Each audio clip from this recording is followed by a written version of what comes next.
প্রবাসীদের সম্পর্কে আমি সবসময় বলি, প্রবাসীরা হলো আমাদের দেশের অর্থনীতির টাকাকে সচল রাখবার সবচেয়ে বড় কারিগর, সবচেয়ে বড় মেশিন। আমাদের গ্রামাঞ্চলে যখন প্রবাসে এত মানুষ ছিল না, আমাদের শৈশবে আমরা তখন এত দালান, এত ভালো ভালো ঘর বাড়ি আমরা দেখিনি। এখন বাংলাদেশের যে সমস্ত এলাকায় প্রবাসীদের সংখ্যা অনেক বেশি, সে সমস্ত এলাকায় উল্লেখযোগ্য দালান, বিল্ডিং বাড়ি এবং অবকাঠামোগত উন্নয়নের ছোঁয়া আমরা দেখতে পাই। বিশেষ করে গ্রামাঞ্চল পর্যন্ত উন্নয়নের যে ছোঁয়া লেগেছে, প্রবাসীদের কষ্টার্জিত আয়ের অবদান সেখানে অনেক বেশি। আপনাদেরকে উচিত ছিল আমরা যারা বাংলাদেশে বসবাস করছি, এয়ারপোর্ট থেকে লাল গালিচা সম্বর্ধনা দিয়ে নেওয়া, ফুল দিয়ে বরণ করা এবং আপনাদেরকে দেশের সবচেয়ে বড় অর্থনীতির চাকা সচলকারী হিসাবে সর্বোচ্চ সম্মান দেওয়া। দুঃখজনক হলেও সেটা আমরা দিতে পারিনি, দিতে পারছি না। তবে আশা করছি বাংলাদেশের মানুষ, বিশেষ করে বৈশ্বিক অর্থনীতির এই কঠিন ক্রান্তিকালে রেমিটেন্স যোদ্ধাদের কথা এখন হাড়ে হাড়ে টের পাচ্ছে দেশের কর্তা ব্যক্তিরা, অর্থনীতিবিদগণ এবং সর্বস্তরের মানুষ। আমার মনে হয় আগামী দিনগুলোতে আপনাদের মর্ম, আপনাদের কষ্ট তারা একটু হলেও উপলব্ধি করতে পারবে ইনশাআল্লাহ। আমি বলি, প্রবাসে যারা থাকেন তাদের আসলে নিজস্ব কোনো দেশ নাই। এটা হলো একটা বড় কষ্টের জায়গা। দেশ নাই মানে কি? প্রবাসী বিমানে চড়ার পর বিমান যখন তার রুটে পৌঁছে যায়, উপরে উঠে যায়, এটা ওই সময়টাতে বিমানের ওই জায়গাটাতে প্রবাসীরা নিজেদের জায়গা বা নিজেদের মতো করে সেখানে দায় দাবি তারা পেশ করতে পারে। এছাড়া আমি রসিকতা করে বলি যে প্রবাসীদের কোনো দেশ নাই। কিভাবে দেশ নাই?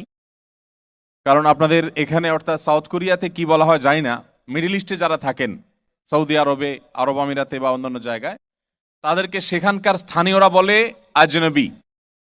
প্রবাসীদেরকে কি বলে? আজনবী। আজনবী মানে একে আমরা চিনি না, জানি না, ভিনদেশী, এ আমার দেশের মানুষ না। এটা হলো আজনবীর সরল কথা, সরল অর্থ। তাহলে প্রবাসীরা 10 বছর, 20 বছর, 25 বছরও যদি থাকে সেসব দেশে, তারপরও তাদেরকে কি বলা হয়? ভিনদেশী। মানে এরা এ দেশের মানুষ না। আবার যখন আপনারা নিজের দেশে ফিরে যান, দুঃখজনক বাস্তবতা হলো যে গ্রামে গঞ্জে হাটে বাজারে যেখানে যান, সবাই আপনাদেরকে দেখলে বলে বিদেশি আসছে, বিদেশি। তাহলে আপনি বিদেশেও বিদেশি, নিজ দেশেও বিদেশি।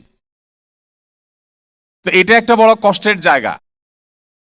বিমানবন্দর থেকে শুরু করে একেবারে গ্রামের হাটে ঘাটে বাজারে বন্দরে সব জায়গায় যেখানে যায় প্রবাসী, দুঃখজনক বাস্তবতা হলো আমরা কিভাবে প্রবাসীদের কষ্টার্জিত সম্পদ, তাদের অর্থ করি, এগুলো লুট করে শেষ করব, কে কোনটা দখল করতে পারবো, এর কম্পিটিশন থাকে।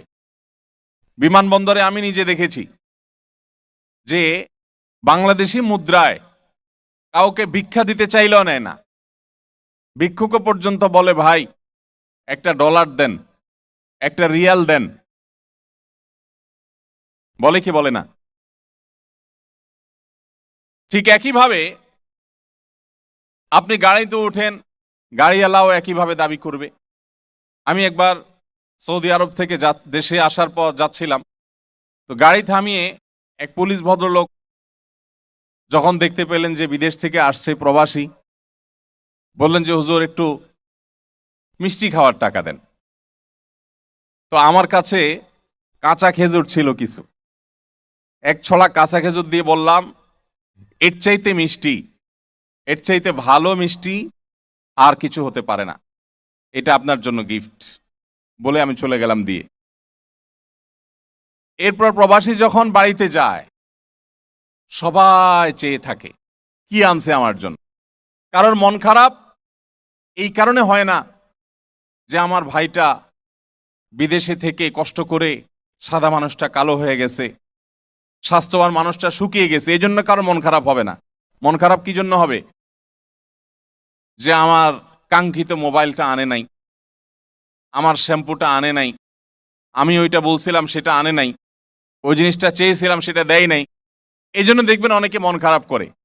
কিন্তু আপনি যে এত বছর পরে গেছেন সেজন্য মন খারাপ করা মানুষ খুব বেশি, ওই হতভাগা মাকে একটু পাবেন, বাবাকে একটু পাবেন হয়তোবা। এর বাইরে অন্যান্যদেরকে দেখবেন সবাই যার যার স্বার্থ নিয়ে আছে। আমি বহু প্রবাসীকে বিমানবন্দরে দেখেছি যে অর্থ কড়ি সহায় সম্পদ সব তো সবাইকে দিছেই, বিমানবন্দর দিয়ে আবার যখন প্রবাসে ফিরে যায়, যাওয়ার সময় দেখে আর দেওয়ার মতো কিছু আছে কিনা, তো হাতে থাকা গড়িটা খুলে ভাগিনাকে ভাতিজাকে একজনকে দিয়ে দেয়। আছে না নাই? শুধু কি সেটা, লাগেজটা দিয়ে এরপরে নিজে এটা সেটা দিয়ে কোনো রকম পেঁচায় নিজের মালগুলো নিয়ে যায়। পারে না পারলে পরনের কাপড়টা পর্যন্ত খুলে দিয়ে দেয়। এত কিছুর পরও প্রবাসীদের কষ্টার্জিত সম্পদ দিয়ে কেনা জমি, তাদের অর্থ, তাদের সম্পদ কে কিভাবে লুট করবে, কে কিভাবে এটাকে দখল করবে, এই চেষ্টা বেশিরভাগ মানুষের থাকে। সবার না, কিন্তু অনেক মানুষের। তো এই কষ্টগুলো আপনাদের অনেকের অন্তরে আছে আমি জানি। এরপরও আপনাদেরকে আমি বলতে চাই, আপনাদের জন্য বড় সান্ত্বনার বিষয় এবং বড় আনন্দের বিষয় হলো আপনারা আপনাদের প্রিয়জনদের জন্য, আপনজনদের জন্য, ভাই বোনদের জন্য, পরিবারের লোকদের জন্য প্রবাসে আসার বদৌলতে, প্রবাসে আসার উসিলাতে কিছুটা হলেও তাদের জন্য আপনারা অবদান রাখতে পারছেন, উপকার করতে পারছেন, যেটা দেশে থাকলে হয়তো হতো না। এই যে তৌফিক আমাদেরকে দিয়েছেন, সেজন্য আল্লাহ রাব্বুল আলামিনের কাছে আমাদের শুকরিয়া আদায় করা উচিত কি উচিত না? ভাইরা আমার, প্রবাস জীবন এটা আসলে কারোর খুব বেশি কাঙ্ক্ষিত না। আমরা এখন অর্থকরীর জন্য, হালাল উপার্জনের জন্য প্রবাস জীবনে আসি। মূলত এই প্রবাস জীবনটা অনেক কষ্টের, অনেক বেদনার। এমনকি যারা পরিবার নিয়ে থাকেন, ব্যাচেলর না, তাদের জন্য এটা খুব বেশি উপভোগ্য হয় না সচরাচর। কারণ দেশের মাটির প্রতি যে ভালোবাসা, আমি যতবার বিমানে দেশে গিয়েছি লক্ষ্য করেছি, বিমান যখন ল্যান্ড করার সময় কাছাকাছি হয়, সাধারণত বিমানে থাকা এয়ার হোস্টেসরা এবং পাইলটরা সবাই একযোগে আমাদেরকে সতর্ক করতে থাকে আমরা যেন বেল্ট পরে বসে থাকি, যেন দুর্ঘটনা না হয়।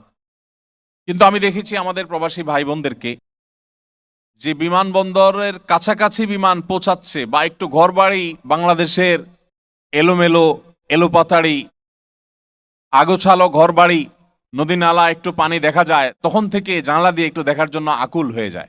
ঠিক না বেঠিক? বসায় রাখা যায় না, সবাই উঠে যায়, আর তর এবং দেরি সহ্য হয় না। আমি সৌদি আরবে যখন ছিলাম, প্রতি সোমবারে আমাদেরকে জেলে যেতে হতো।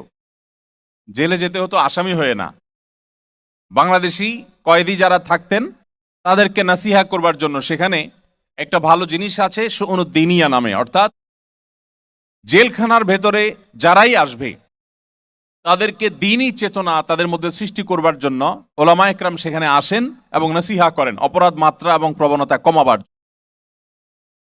তো বাংলাদেশিদের মধ্যে কাজের দায়িত্ব আমার ছিল। আমি যখন যেতাম, আমার মনে আছে বাংলাদেশি কয়েদিদেরকে বের করে ওখানে মসজিদে একত্র করা হতো, তাদেরকে নিয়ে আমরা বসতাম। তো আমাদের স্বদেশী ভাইরা আসার পর আমাকে প্রথমে বলতেন, সালাম কালাম দেওয়ার পর, হুজুর ওয়াজ টোয়াজ সব শুনবো, আগে দেশের খোঁজ খবর বলেন, দেশের খোঁজ খবর একটু বলেন আগে। আমি তখন অবাক হয়ে যেতাম, এই মানুষগুলো জেলখানায় কষ্ট করছে, হয়তো অনেকে মাজলুম, হয়তো অনেকে অপরাধীও না, নির্দোষ, ফেঁসে গেছে কোনো কারণে। এই মানুষগুলো সবার আগে দেশের খবর জানতে চায়। দেশের প্রতি আপনাদের এই ভালোবাসা, মাতৃভূমির প্রতি আপনাদের এই টান, নিজেদের প্রিয়জনদের প্রতি এই ভালোবাসা, এটার জন্য অবশ্যই আমরা আপনাদেরকে অন্তঃস্থল থেকে কৃতজ্ঞতা জানাই। আল্লাহ রাব্বুল আলামিন আপনাদের এই কষ্টের সর্বোত্তম বদলা দুনিয়া এবং আখিরাতে আপনাদেরকে দান করুন।